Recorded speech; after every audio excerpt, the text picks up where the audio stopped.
അനാവശ്യമായ സമ്മർദ്ദം ചെലുത്തുകയും അവരെ സ്വാധീനിക്കാൻ ശ്രമിക്കുകയും ചെയ്യുകയാണ്.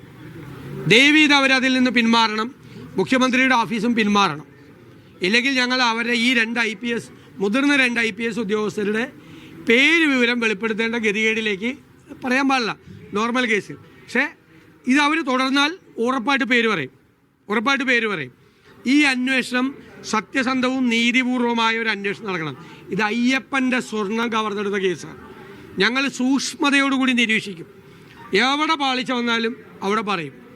അതുകൊണ്ടാണ് മന്ദഗതിയിലാണ് ഇലക്ഷൻ വരെ നീട്ടിക്കൊണ്ടുപോകണമെന്ന് പറഞ്ഞു. ഇനിയിപ്പോൾ കോടതി കൂടി പരിശോധിച്ചിട്ട് കോടതി കൃത്യമായ അഭിപ്രായം പറഞ്ഞിരിക്കുകയാണ്. അതിനെ തുടർന്ന് ആ അന്വേഷണം നല്ല രീതിയിൽ മുന്നോട്ട് പോകുമെന്നാണ് ഞങ്ങളുടെ പ്രതീക്ഷ. മുന്നോട്ട് പോകട്ടെ. എന്നിട്ട് നമുക്ക് SITയിൽ ഞങ്ങൾ ഇതുവരെ ഇപ്പോൾ സംസാരിക്കുന്നത് വരെ ഞാനൊരു അവിശ്വാസം രേഖപ്പെടുത്തുന്നില്ല. അവരുടെ മീതെ സമ്മർദ്ദമുണ്ട്. നേരത്തെ ഉണ്ടായി.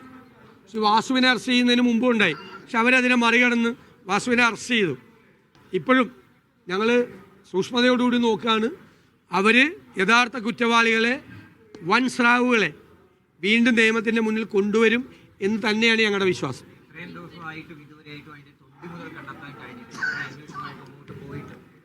നമുക്ക് നോക്കാം. തീർച്ചയായിട്ടും അതെല്ലാം വളരെ ഗൗരവതരമായ കോടതി പരാമർശിച്ചിട്ടുള്ള കാര്യങ്ങളാണ്. കോടതി കുറേ കാര്യങ്ങൾ ദേവസ്വം ബോർഡ് അംഗങ്ങളുടെ ഉൾപ്പെടെ വൻ തോക്കുകളുടെ ബിഗ് ഗൺസ് ഒന്നും കോടതി എടുത്തു പറഞ്ഞ ഒരുപാട് ആളുകളുടെ കാര്യമുണ്ട്. അതൊക്കെ ഉൾപ്പെടെ നമുക്ക് നോക്കാം. കുറച്ച് ദിവസം കൂടി നമുക്ക് നോക്കാം. എന്നിട്ട് നമുക്ക് SIT അല്ല CBI ആണ് വേണ്ടത് എന്ന് പറയേണ്ട ഒരു സ്ഥിതിയിലേക്ക് പോകരുത്. കേരള പോലീസ് നമുക്ക് വിശ്വാസം നഷ്ടപ്പെട്ടൊരു പോലീസാണെന്ന് വരുത്തി തീർക്കരുത്. കോടതിയുടെ നേരിട്ടുള്ള നിയന്ത്രണത്തിലായതുകൊണ്ടാണ്. ഇല്ലെങ്കിൽ ഇതൊക്കെ എങ്ങോട്ട് പോയതെന്ന് നമുക്ക് പറയാമല്ലോ. ഈ അറസ്റ്റിലായ രണ്ടുപേരും അറസ്റ്റിലാവില്ലായിരുന്നു. ഗവൺമെൻറ് നിയന്ത്രണത്തിലായിരുന്നു SIT എങ്കിൽ ഈ രണ്ട് മുൻ ദേവസ്വം ബോർഡ് പ്രസിഡന്റുമാരെ അറസ്റ്റ് ചെയ്യില്ല. കുറേ ജീവനക്കാരെ മാത്രം അറസ്റ്റ് ചെയ്ത് ഇത് അവസാനിപ്പിച്ചേന്. ഇനിയും വരണം. ഈ ഉത്തരവാദികളായ ആളുകളുണ്ട്. അത് മുഖ്യമന്ത്രിയുടെ ഓഫീസ് നിയോഗിച്ചിരിക്കുന്ന രണ്ടുപേരാണ്. അല്ല വരട്ടെ സർവീസിലിരിക്കുന്ന ഉദ്യോഗസ്ഥരല്ലേ പറയാം.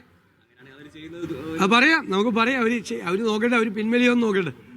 ഞാൻ കൃത്യമായിട്ടാണ് പറയണത്.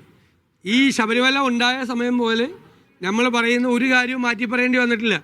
കോടീശ്വരന് വിറ്റോ എന്ന് ചോദിച്ച കാര്യം കോടതി ശരിവെച്ചു. അന്താരാഷ്ട്ര റാക്കറ്റ് ഇതുമായിട്ട് ബന്ധമുണ്ടെന്ന് പറഞ്ഞത് കോടതി തന്നെ പറഞ്ഞു. എല്ലാ കാര്യങ്ങളും ഞങ്ങൾ പറയുന്നത് പോലെ തന്നെയാണ് നടക്കുന്നത്.